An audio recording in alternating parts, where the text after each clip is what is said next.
rapport à d'autres. Et c'est sans doute mon cas. J'ai eu la chance de naître dans une famille chouette.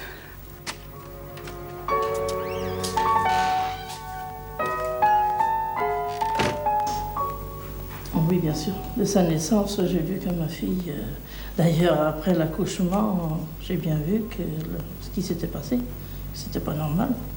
On ne me l'a pas dit tout de suite, bien sûr, mais après le temps de réanimation, on m'avait dit qu'il y avait un petit accident. Puis on l'a envoyée aussitôt sur l'oxygène, bien sûr. Elle a été, oui, pendant 15 jours au moins sur l'oxygène. Je suis restée à l'hôpital pendant ce temps pour allaiter ma fille.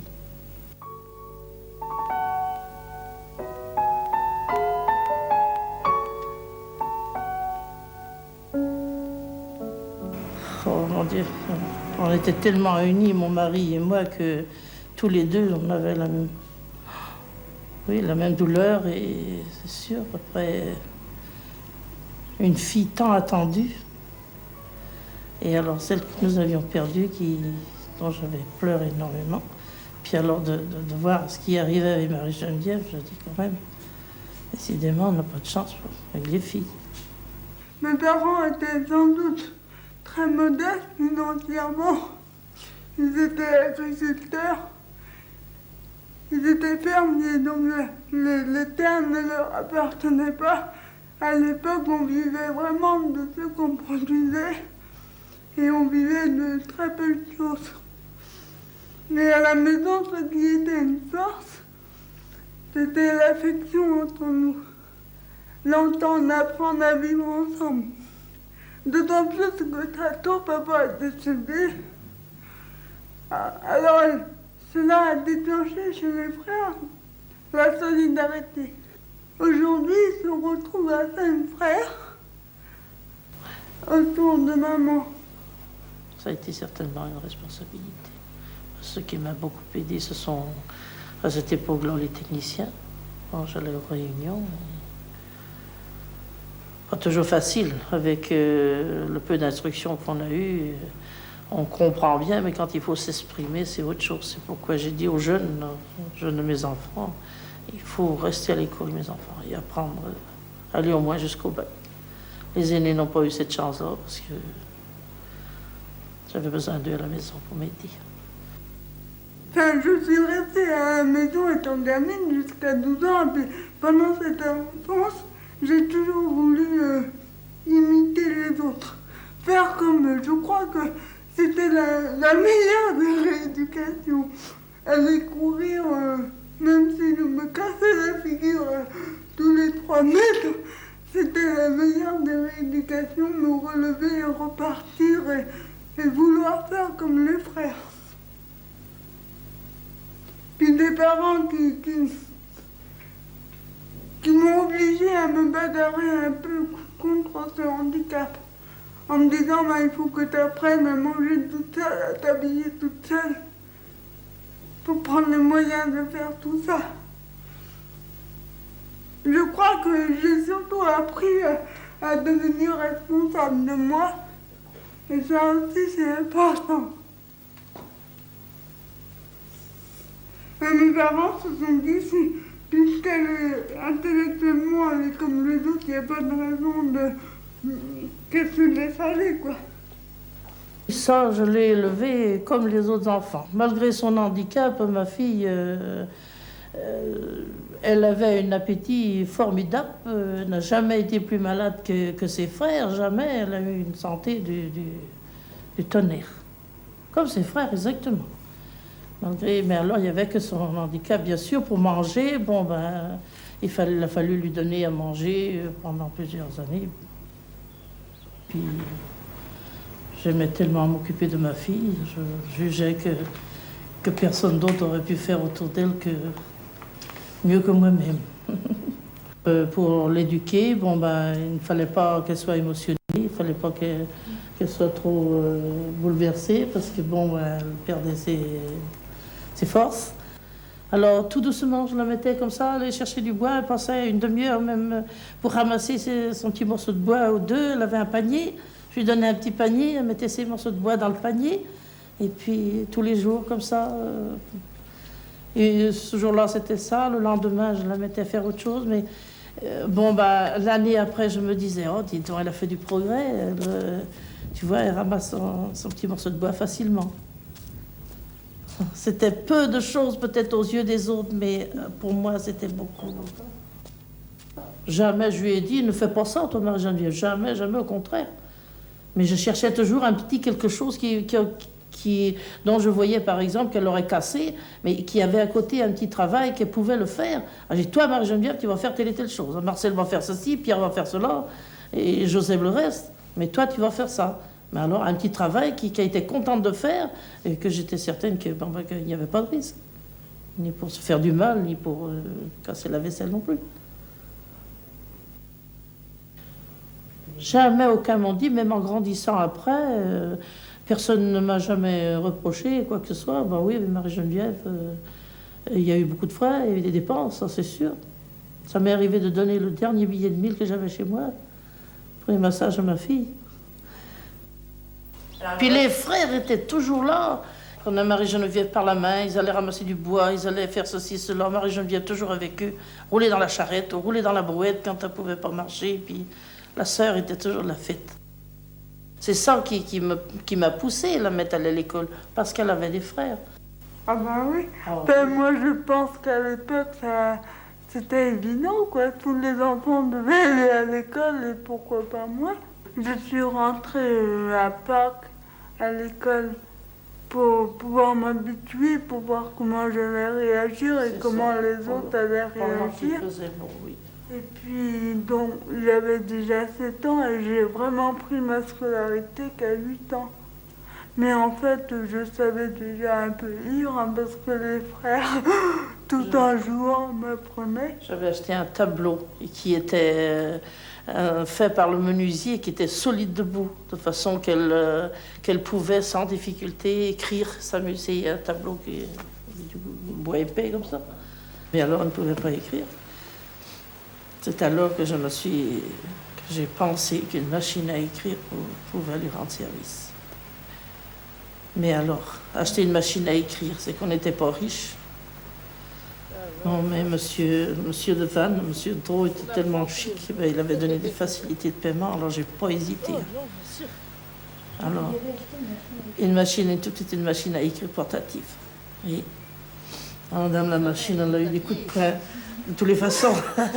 Elle tapait sur une touche, c'était l'autre qui avait. Enfin. Quand j'avais 7 ans, il y a eu la première sœur qui est née. Et puis c'est normal que papa et maman soient très, très contents, très heureux d'avoir une seconde fille. Et je me souviens que tu as dit à quelqu'un, on est d'autant plus heureux parce qu'il y aura au moins quelqu'un pour s'occuper de Marie-Geneviève. Et bien moi, ça m'avait marqué cette réflexion. Je n'avais que 7 ans, mais je me disais, s'occuper de moi, mais je m'occuperai toute seule. Je m'en sortirai toute seule. C'est vrai qu'à 7 ans, cette réflexion me fait comprendre que je prenais connaissance de mon handicap. Je me souviens aussi que la dernière année, l'institutrice disait au revoir aux camarades qui rentraient en 6e et puis moi j'étais là sans rien après quoi. Pour moi, pour l'institutrice, il n'y avait rien pour moi après quoi. Ça me faisait mal. Et à 12 ans, quand je me suis retrouvée dans une école avec des camarades tout handicapés, bon là, ça a été dur. Je me suis dit, si toi on te met là, c'est que t'es comme les autres. Et c'est vrai que ça a été dur, quoi. Puis dur d'être séparée aussi du milieu familial, parce que je me sentais bien. Maman a été la meilleure éducatrice que je puisse rencontrer. Bon, il y a l'affection, mais il y a aussi toute l'éducation qu'elle a pu m'apporter.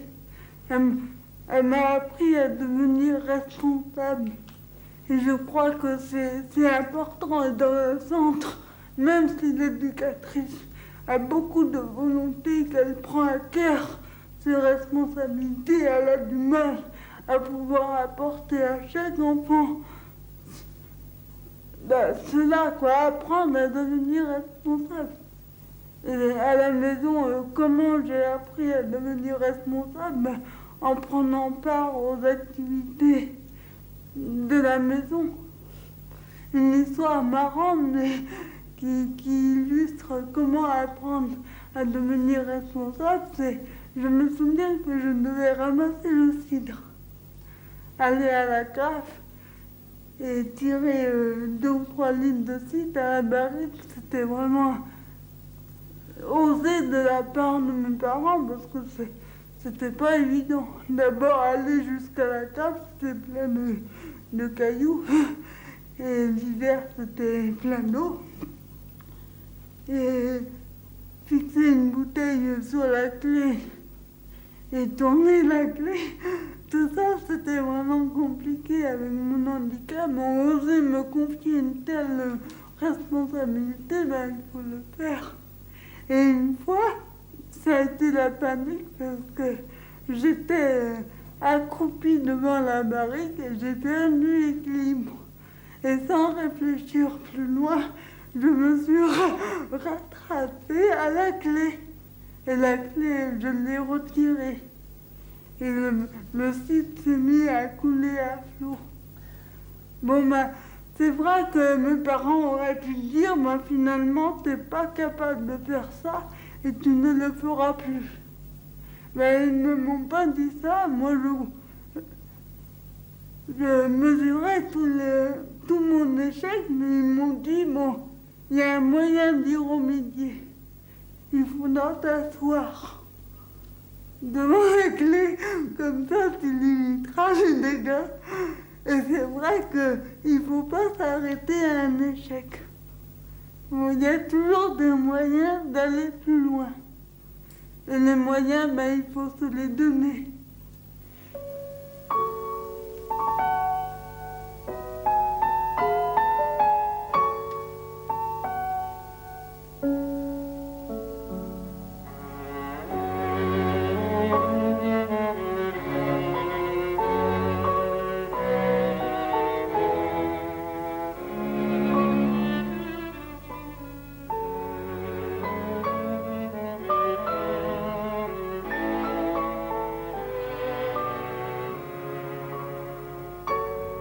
C'est quotidiennement qu'il faut trouver des moyens pour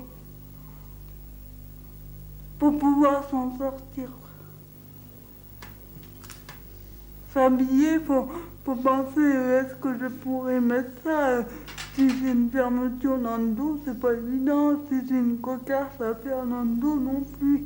Si j'ai un chemisier trop serré avec plein de boutons, c'est pas évident non plus. Donc il faut penser à tout ça.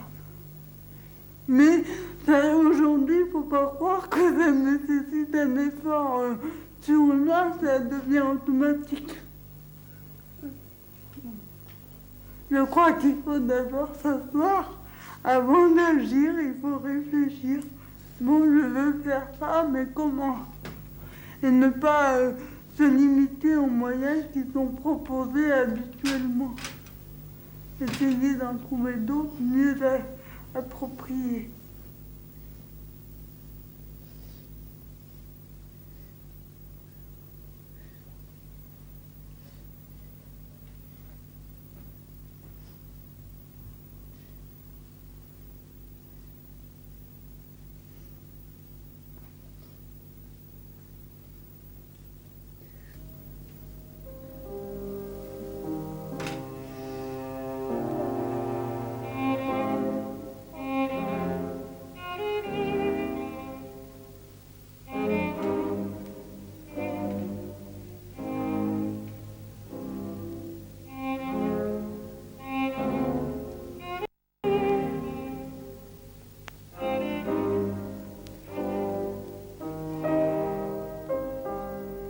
Et souvent, je dis à mes enfants, je dis pour l'éducation de leur, Je dis, ce n'est pas à 10 ans qu'il faut commencer à éduquer. Je dis, c'est à partir d'1 an ou 2, et 2 et 3 ans, et jusque 10 ans, après c'est trop tard. On plie un arbre quand il est vert, mais pas quand il est sec. C'est trop tard. Ah ça oui. Pas besoin de frapper un enfant pour lui donner une bonne éducation. Et c'est pas vrai. Apprendre à aimer, s'aimer, l'apprendre à s'occuper, travailler.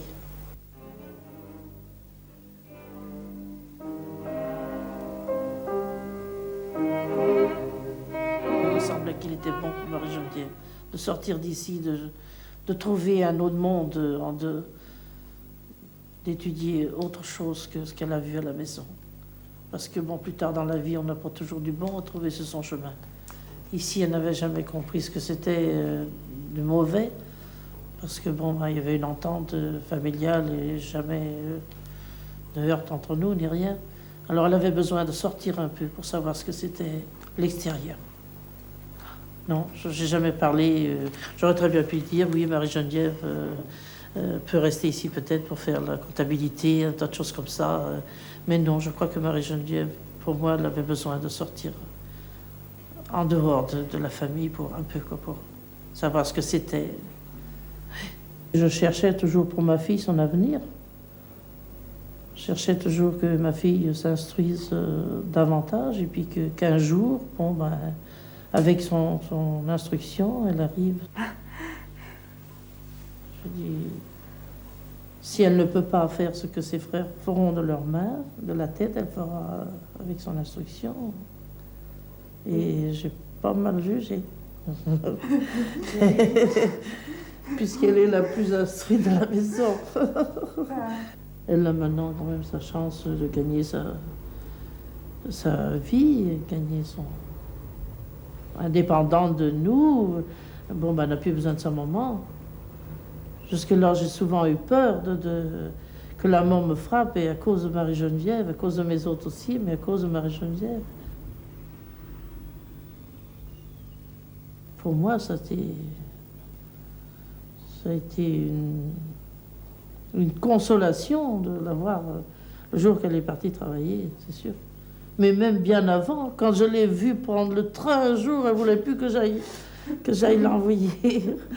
Ah, je l'ai vue prendre le train, bonne mère. J'ai dit, elle n'est pas arrivée là-bas, comment elle va faire monter et descendre? Mais elle avait voulu s'échapper, quoi. Eh bien, ça a très bien marché. Après, elle allait toute seule, elle se débrouillait. De son côté, elle a la volonté. Alors c'est Pierrot pour la voiture qui disait, c'est pas incroyable, maman, Marie-Geneviève va prendre son permis, qui me dit, mais c'est un danger. Et j'ai dit, après tout, jusque-là, elle a eu la volonté et puis il n'y a pas eu d'échec. Pourquoi pas celui-là? Si le docteur Benoît a dit qu'il l'avait plus handicapé que Marie-Geneviève, et puis il fallait aller de l'avant. Je dis, moi j'ai confiance. Mais mon cœur disait autrement quand même. Je ne l'empêchais pas, au contraire. Mais aussi, j'étais comme Pierrot. Si, je me disais, bonne mère, c'est quand même pas vrai qu'elle va tenir un volant un jour. Quand je l'ai vue arriver toute seule, avec sa voiture devant la maison, là, on s'est pris tous les deux par... en se disant, c'est pas vrai, Marie-Geneviève. Ça y est, la route est terminée. Sur une voie, ma fille, je dis, capable de gagner et de partir. Oui. Oui. Ça, c'est merveilleux.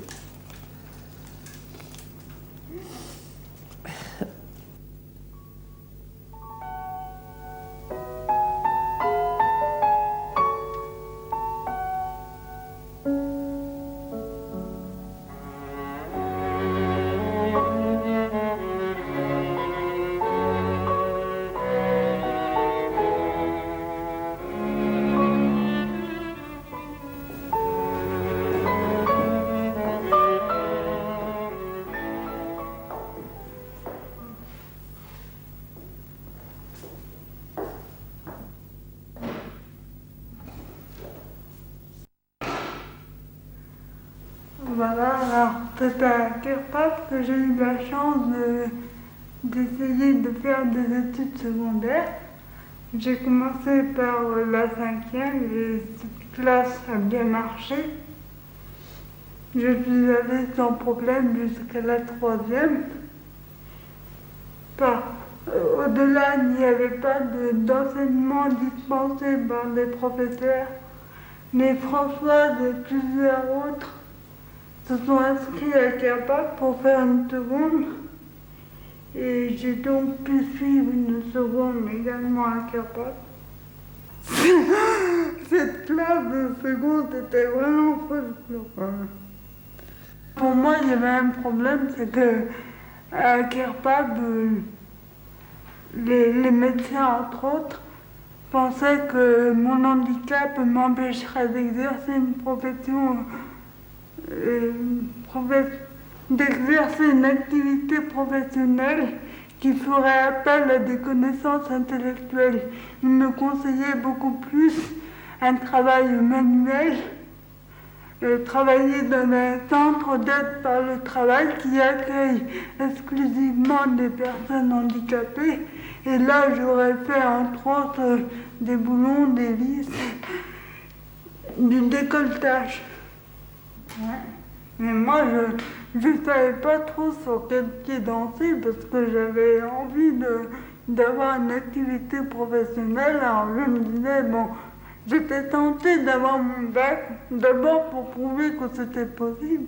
Puis je me disais, ça, on ne sait jamais, ça pourrait servir un jour. Mais d'un autre côté, j'avais peur de me retrouver professionnellement sans aucune possibilité. Alors comment j'ai tranché? Avec Françoise et puis l'éducatrice, on a pas mal discuté, puis on s'est dit, bon, tu pourrais partir 1 an pour préparer ta terminale, et puis demander la possibilité de revenir à CAPA pour résoudre ton problème professionnel. Alors on est partis tous les deux dans la région parisienne.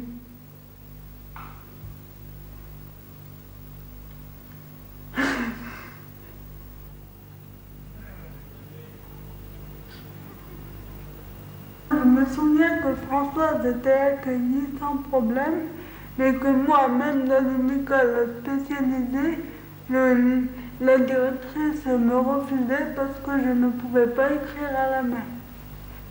Françoise, elle peut écrire à la main et rapidement. On est là en cours, oui, pour nous deux, quoi.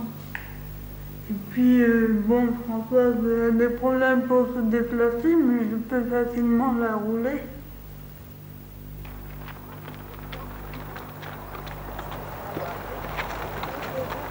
On voulait aller toutes les deux ensemble dans les unités de l'Ouest. Au Mans, je n'étais pas acceptée parce que je ne pouvais pas écrire. À Brest, on n'était pas accepté parce que toi, tu étais en fauteuil roulant. On avait dû écrire à Caen aussi. À Caen. Et entre-temps, à Vannes, le directeur était prêt à jouer le jeu. J'ai été très surprise, hein. J'étais donc dans la région parisienne. J'avais demandé à maman d'aller à l'UT pour leur expliquer comment j'étais. Parce que je ne voulais pas les tromper. Je voulais qu'ils sachent vraiment à quoi ils s'engageent.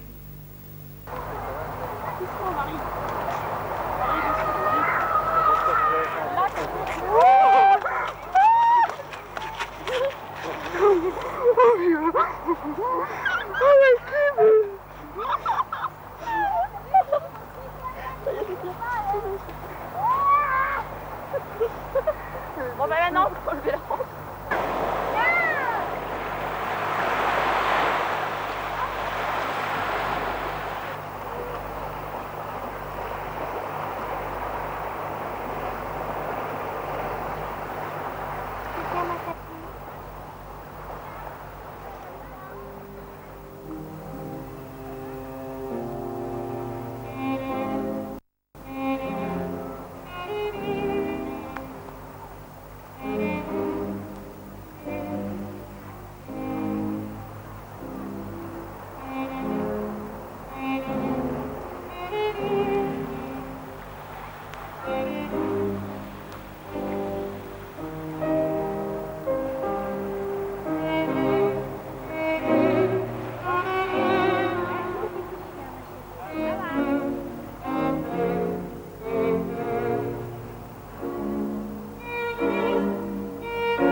de l'IUT. Vraiment, là, j'ai découvert que la vie avec les valides, c'était possible et c'était drôlement profitable pour nous. Parce que, en fait, moi, je me suis aperçue à l'IUT que j'avais encore un sacré handicap par rapport aux autres. Alors, je pense que j'ai dû, involontairement peut-être, mais j'ai dû faire des efforts pour progresser, pour être comprise du premier coup, pour aller plus vite, pour pouvoir suivre les autres. Je pense que j'ai progressé en vivant avec les valides. Mais après l'IUT, la suite logique, c'était d'entrer dans la vie professionnelle. Et c'est là que pour moi, c'était pas du tout évident.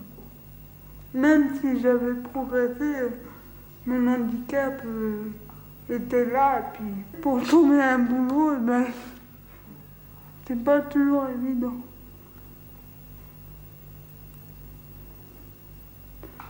Parce qu'il y a un problème de rentabilité, il y a la peur du handicap.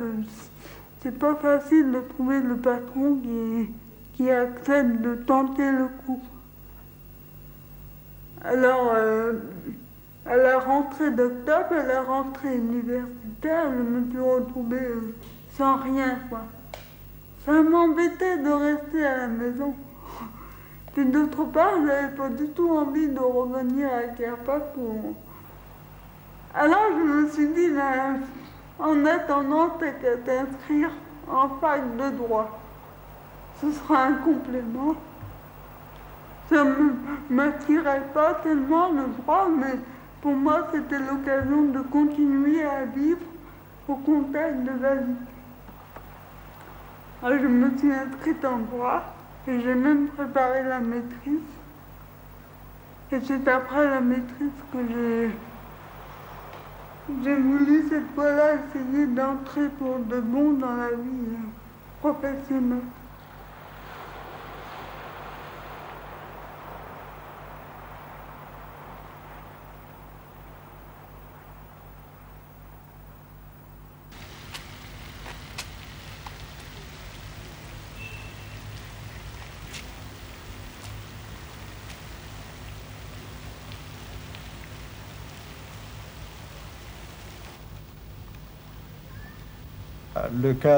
La situation de Marie-Geneviève était quand même assez intéressante parce qu'elle présentait pour nous un handicap, enfin ça serait bien passé, un handicap relativement lourd et avec une formation d'un bon niveau qui devait être négociable sur le marché du travail dans la région. Elle avait sollicité un certain nombre d'entreprises dans la région de Vannes, notamment dans des grandes entreprises d'agroalimentaire. Et je me rappelle encore le chef du personnel me dire il faudrait trouver pour Marie-Geneviève un bureau où elle serait enfermée et elle pourrait travailler toute seule, ce qui éviterait des problèmes relationnels avec l'équipe et avec la clientèle. En fait, il a eu le mérite de dire tout haut sans doute ce que d'autres pensent tout bas. Et un jour, je reçois un coup de fil d'une amie de la NPE de Nantes qui me signale qu'un poste était à pourvoir dans une banque à Nantes. Tout de suite, ne perdons pas de temps, ayant déjà signalé à cette collègue de Nantes que j'étais en pleine prospection pour une jeune fille titulaire d'une maîtrise, elle me dit c'est en plein dans mes cordes, il faut que je présente quelqu'un de ce niveau-là dans la banque. Elle dit attention, c'est un handicap quand même relativement sévère, enfin assez important et c'est pas évident qu'il passe. Elle dit de toute façon, on y va, on fait les présentations. Pour être honnête, nous ne l'avons pas, enfin personnellement notamment, je ne l'ai pas accepté comme ça, sans hésitation ni problème. J'étais, en ce qui me concerne, assez réticent pour la prendre. Je dirais essentiellement pour deux raisons. D'abord, une raison que je qualifierais de technique si l'on veut, en ce sens que on ne pouvait prévoir pour elle qu'un poste de rédacteur juridique, poste qui consiste essentiellement en la gestion de dossiers, et en particulier de dossiers litigieux, mais qui implique aussi quand même des fonctions de relations extérieures, aussi bien avec le personnel que d'autres banques, et surtout qu'avec des clients. Or, je crois que là, il y a, en ce qui concerne Geneviève, un problème qui ne sera jamais vraiment solutionné, en particulier en ce qui concerne les clients. Car c'est vrai que le contact avec quelqu'un qui ne la connaît pas, malgré tout, n'est pas facile. Ça, c'est la première raison pour laquelle j'étais réticent. Et la deuxième, c'est une raison plus générale, c'est une raison d'intégration, disons de réception par l'ensemble du personnel du service. Avant de l'embaucher, nous avons demandé à la voir et nous l'avons présenté à toutes les personnes, encadrement gradé et personnel de secrétariat, de faire sa connaissance, et nous avons demandé l'accord du principe de tout le monde. Malheureusement, on a discuté d'elle sans l'avoir vue. Est-ce que c'est toi qui as le dossier Lecard? Ah non, Non. non. Je veux bien vérifier, mais ça m'étonnerait. Bon, elle est venue une ou deux fois avant qu'on prenne une décision. Et j'avoue qu'elle était assez tendue elle-même lorsqu'elle est arrivée ici dans les entretiens. Et ça n'a pas été positif ni pour elle ni pour nous. J'avoue que l'ayant vue, je me suis rendu compte que son handicap était vraiment un obstacle. Il faut avoir vécu avec elle pendant quelque temps pour que justement ça passe. Mais la première fois, c'est pas du tout positif. Bon, si vous voulez, il y a quand même un sentiment devant une handicapée physique, j'allais employer un mot méchant, de répulsion, c'est pas ça, mais enfin, oui, non, mais c'est pas, bon, ça n'empêche pas que derrière, humainement, on comprend bien que, bon, mais il y a quand même une difficulté à accepter de vivre, je crois que c'est ça, difficulté à accepter de vivre tous les jours avec une personne qui a un handicap physique. Et personnellement, j'avoue que je craignais beaucoup cela. Bon, vous savez qu'il y a des règles légales qui font obligation aux entreprises d'employer du personnel handicapé. Bon. Je crois donc que dans le cadre de cette obligation, il y avait effectivement nécessité de prendre quelqu'un répondant aux normes. Et je me suis rentrée dans la banque en avril 80.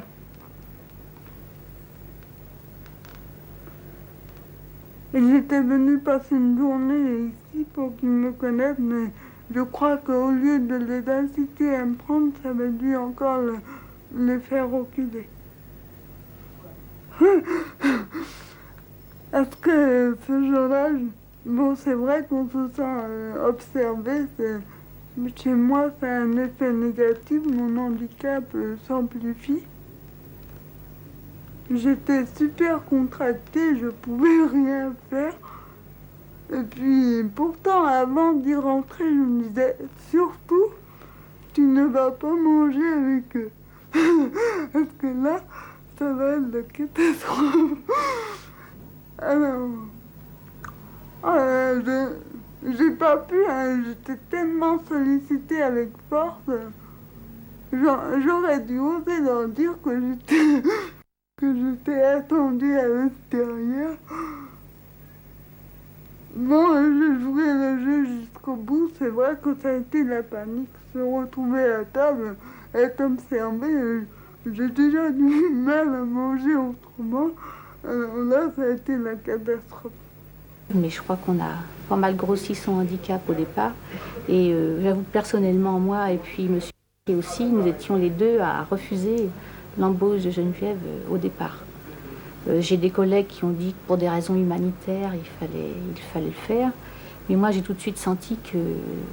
Enfin, je n'aurais pas su quoi dire exactement dans le détail, mais j'ai eu un peu peur, quoi, parce que j'étais la seule femme... Enfin, je ne parle pas du secrétariat, mais au point de vue rédaction. Et je me suis sentie un petit peu visée, quoi. Prendre en charge le handicap de Geneviève. C'est pour ça que dès le départ, je me suis fait un petit peu violence, parce que c'est vrai que c'est dommage de refuser ce genre de choses, mais j'ai été un petit peu réaliste et puis j'ai été assez violente au départ. J'ai pas voulu d'elle. Ce jour-là, ce qui m'a marqué, c'est qu'ils étaient tous dans un bureau. Moi, je les attendais dans un autre. Ils ont fait sonner le téléphone. Bon, le premier coup de sonnerie, je me suis dit,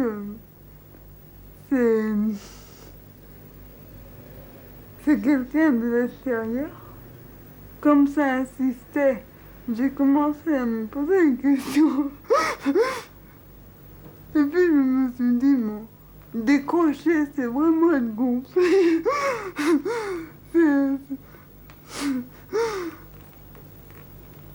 C'est vraiment... On fait quoi? Rentrer dans la vie de la banque. Ne pas décrocher, c'est manquer d'assurance. Ah, je ne savais plus que faire. Finalement, je n'ai pas décroché. Alors, j'étais persuadée que c'était eux qui téléphonaient pour me mettre à l'épreuve. Et ben, je n'ai pas décroché et aujourd'hui, je ne regrette pas. Parce que finalement, c'était pas très astucieux de leur part, de mise à l'épreuve. Pourquoi pas venir carrément me voir et me demander si je pouvais décrocher un téléphone. C'était beaucoup plus simple. Ça, c'était vraiment se dire, elle n'est pas capable de s'expliquer. La banque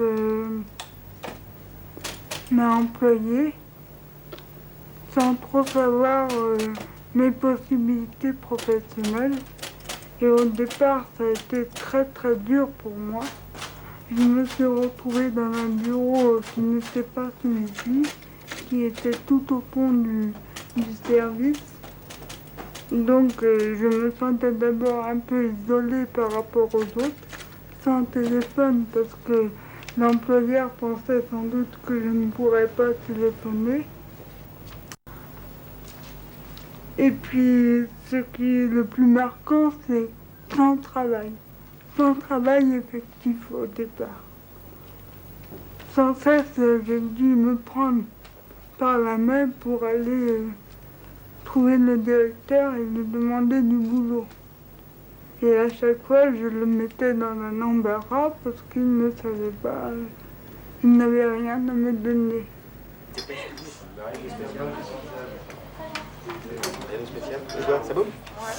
Autre chose, c'est les relations avec les collègues de travail. Je n'arrivais pas à faire le premier pas. Je sentais bien que c'était à moi de le faire, mais j'avais du mal à aller vers eux et eux ne venaient pas non plus facilement vers moi. À la cafétéria, on serre la main à l'équipe, sauvez-moi. C'est dur à aller.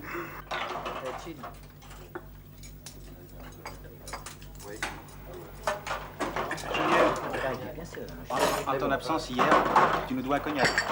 Mais j'avoue que je l'ai vu à la cantine, parce que pendant longtemps, elle n'a pas mangé avec nous, bien sûr, parce qu'on se retrouve tous entre collègues à la cantine. Et la voyant manger, je trouvais ça bouleversant, catastrophique. J'osais pas la regarder, finalement. Et j'étais paniquée parce qu'elle-même était paniquée. Et puis, un jour, je suis allée la voir. Puis vous la connaissez, elle est très ouverte, elle est très humaine, elle est très, très agréable, très gaie. Ça a commencé comme ça. Parce qu'au fond, la hiérarchie ne s'en occupait pas tellement. Et je lui ai donné des dossiers, puis ça a commencé comme ça, on a parlé du travail, et puis ça s'est fait petit à petit. Mais c'était dur.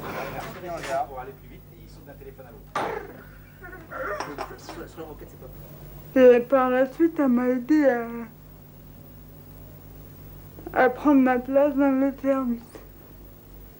Je lui avais expliqué que j'étais convaincue que je devais pouvoir occuper le même poste qu'elle.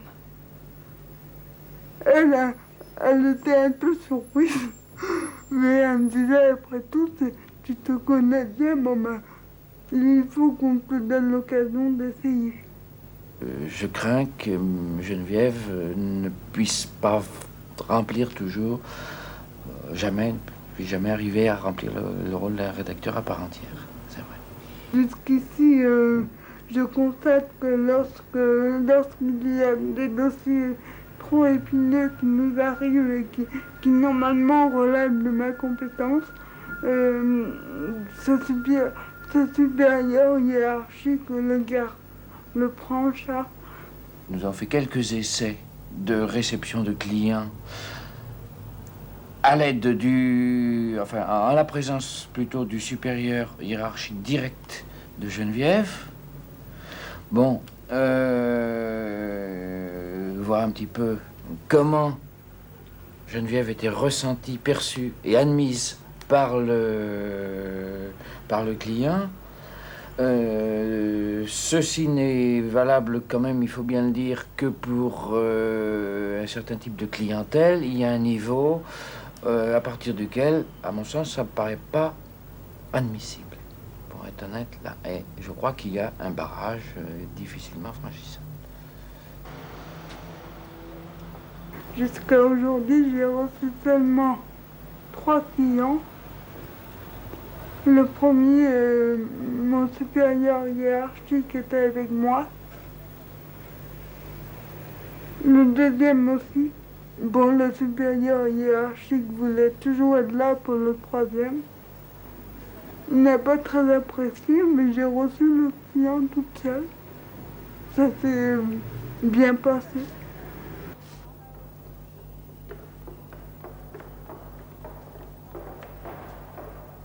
J'ai été recrutée au moins 2 classes au-dessous. Je suis toujours très en dessous. Lors de ma titularisation, nous avons osé aborder ce problème.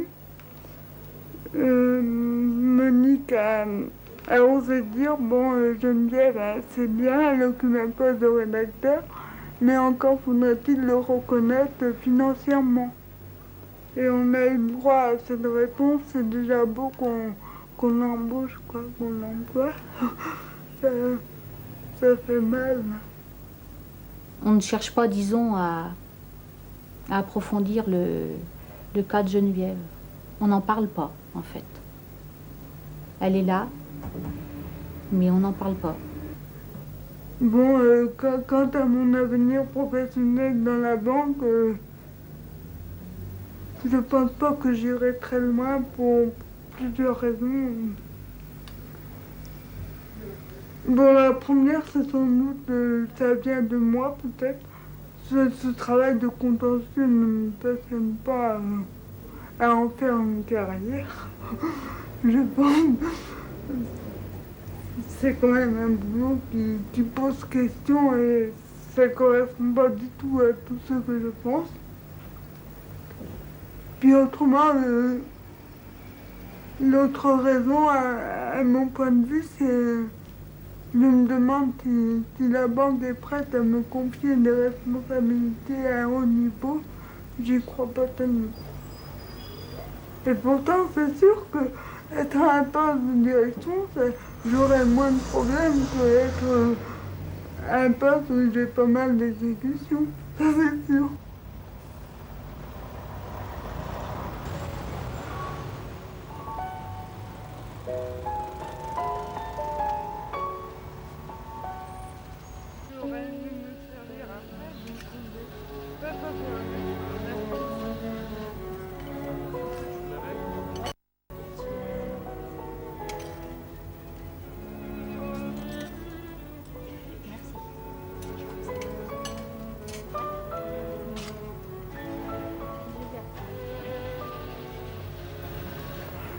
J'ai du mal à m'affirmer toujours auprès des autres, les gens que je connais pas, tout ça. Mais c'est incroyable. De toute façon, c'est un peu le cas de tous les gens qui travaillent en tant que salariés. Déjà, pour des personnes valides, c'est pas toujours évident de s'affirmer devant la hiérarchie, là. Peut-être que j'ai pas un tempérament toujours à m'affirmer, quoi. Qu'est-ce que vous ferez si demain le service du personnel vous dit les autres personnes handicapées intégrées dans le service? Oh, voilà, je serais tout à fait partante, ayant connu Geneviève. Ah oui, il n'y a plus de problème. Ah oui, oui.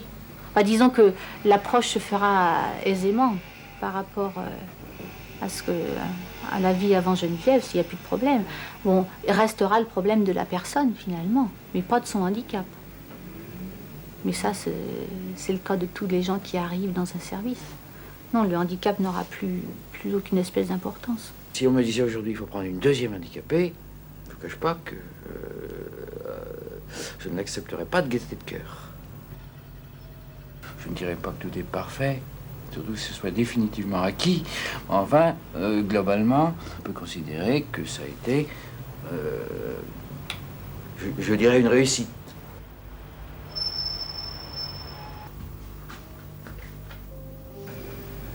Elle a une vie quand même assez à part. Elle se retrouve seule le soir. Moi, j'ai ma propre vie de famille.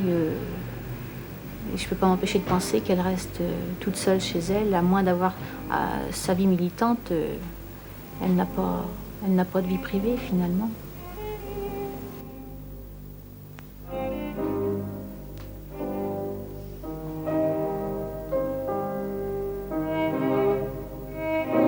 Elle n'en parle pas d'une façon si précise, mais elle aimerait avoir des enfants.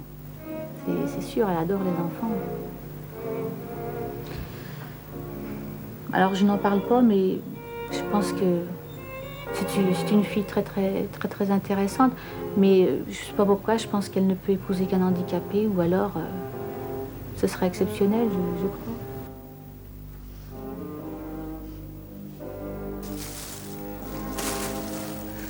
Combien de temps tu es installé ici?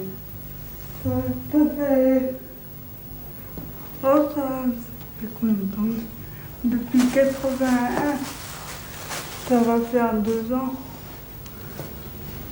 Et tu te débrouilles entièrement tout seul ou bien tu as une tierce personne dans certaines choses? Ah non, non. Je fais mon ménage, à part les vitres. J'ai du mal à les faire. Ah, mais les vitres, ça se fait pas tous les jours. Je me disais que tu seras mieux placé pour parler des problèmes de l'insertion, si tu le vis d'abord toi-même. C'est pour ça que j'ai voulu rentrer dans cette banque où il y a eu des tas de problèmes, c'est sûr, mais je crois qu'aujourd'hui, les collègues ont compris qu'avec un handicap, on ne doit pas être mis dans des ghettos. Mais on a notre place avec eux. On peut se compléter, vivre ensemble. Mais ça, c'est vraiment, ça s'apprend. Et aujourd'hui, je me dis que ça ne s'apprend pas au niveau du travail. Ça devrait s'apprendre déjà à l'école. Parce que ça me paraît vraiment aberrant de faire grandir des enfants, les enfants valides d'un côté, les enfants handicapés de l'autre, puis quand ils sont adultes, on leur demande de vivre ensemble. Ils ne se connaissent pas du tout. Mais si on prend les moyens pour qu'ils vivent ensemble tout jeunes, alors là, ils apprendront à se comprendre, à se respecter.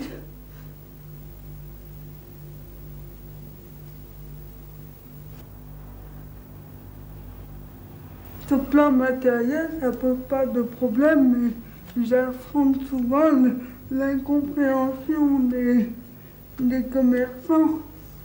Une fois dans un supermarché, à la caisse, la dame n'enregistrait pas mes achats, elle avait comptabilisé le total mentalement. Alors j'insiste et je lui demande pourquoi. Et elle me répond, on ne sait jamais, vous n'avez peut-être pas d'argent.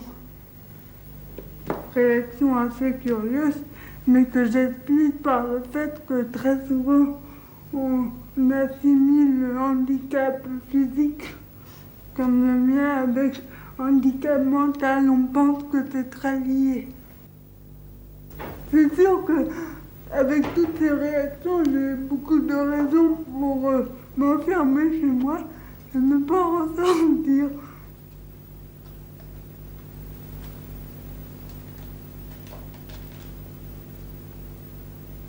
Vu son handicap, j'ai senti souvent autour de moi des gens eh bien, où ils se disaient oh, elle n'est pas vraiment intelligente. Ah oui. Alors que. Et même quelquefois, devant toi, comme ça, ce qui me faisait du mal. C'est logique, les gens pensant que je n'étais pas intelligente. Ils disaient n'importe quoi. Combien de fois que ça m'est arrivé de dire aux gens, je les heurtais, et puis je leur disais, mais taisez-vous, faut pas parler comme ça.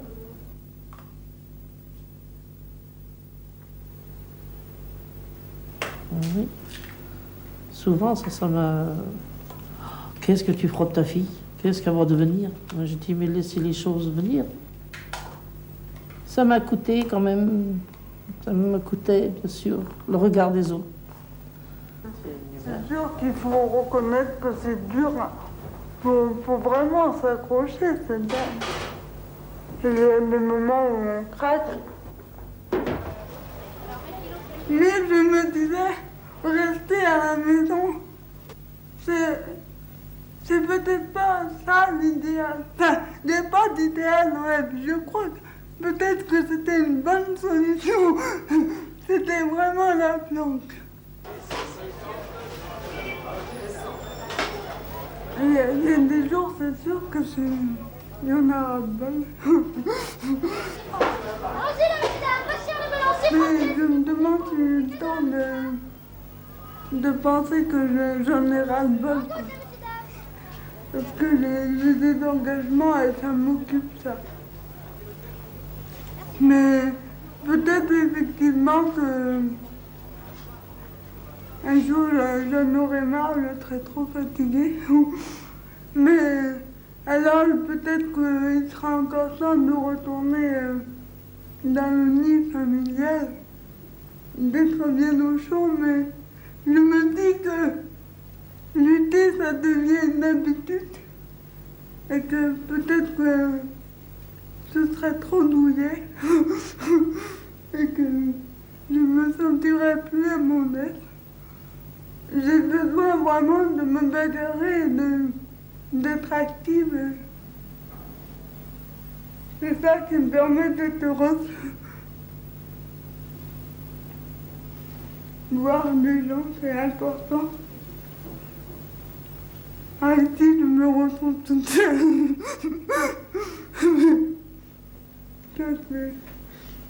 C'est comme ça.